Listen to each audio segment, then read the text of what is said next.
38তম BCS preliminary পরীক্ষার syllabus এবং মান বন্টন।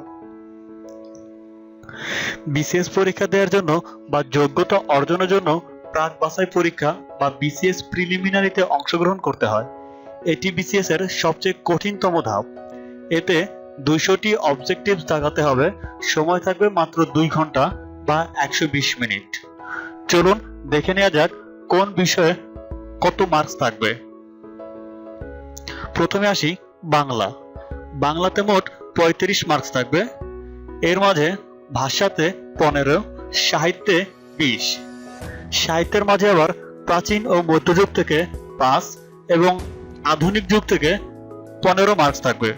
আধুনিক যুগ বলতে 1800 সাল থেকে বর্তমান পর্যন্ত। এরপর ইংরেজি। ইংরেজিতে মোট 35 মার্কস থাকবে।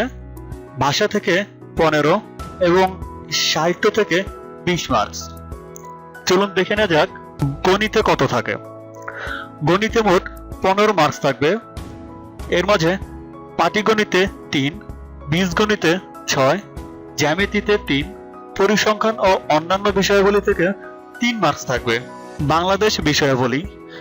বাংলাদেশ বিষয়াবলী থেকে মোট 30 মার্কস থাকবে। এর মাঝে বাংলাদেশের জাতীয় বিষয়াবলী থেকে 6, বাংলাদেশের কৃষি সম্পদ থেকে 3, বাংলাদেশের জনসংখ্যা ও আদমশুমারি থেকে 3, বাংলাদেশের অর্থনীতি থেকে 3, বাংলাদেশের শিল্প ও বাণিজ্য থেকে 3, বাংলাদেশের সংবিধান থেকে 3, বাংলাদেশের রাজনৈতিক ব্যবস্থা থেকে 3, বাংলাদেশের সরকার ব্যবস্থা থেকে 3 মার্কস এবং বাংলাদেশের জাতীয় অর্জন ও অন্যান্য বিষয়াবলী থেকে 3 মার্কস থাকবে। আন্তর্জাতিক বিষয়াবলী।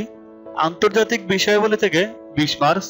এর মাঝে সাম্প্রতিক ও চলমান ঘটনা প্রবাহ থেকে 4, বৈশ্বিক ইতিহাস, আঞ্চলিক ও আন্তর্জাতিক ব্যবস্থা, ভূরাজনীতি থেকে 4, আন্তর্জাতিক নিরাপত্তা ও আন্তঃরাষ্ট্রীয় ক্ষমতা সম্পর্ক 4, আন্তর্জাতিক পরিবেশগত ইস্যু ও রাষ্ট্রনীতি থেকে 4, আন্তর্জাতিক সংগঠন ও বৈশ্বিক অর্থনীতি থেকে 4 মার্কস।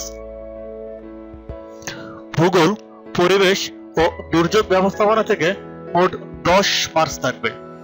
বিজ্ঞান থেকে মোট 15 মার্কস থাকবে।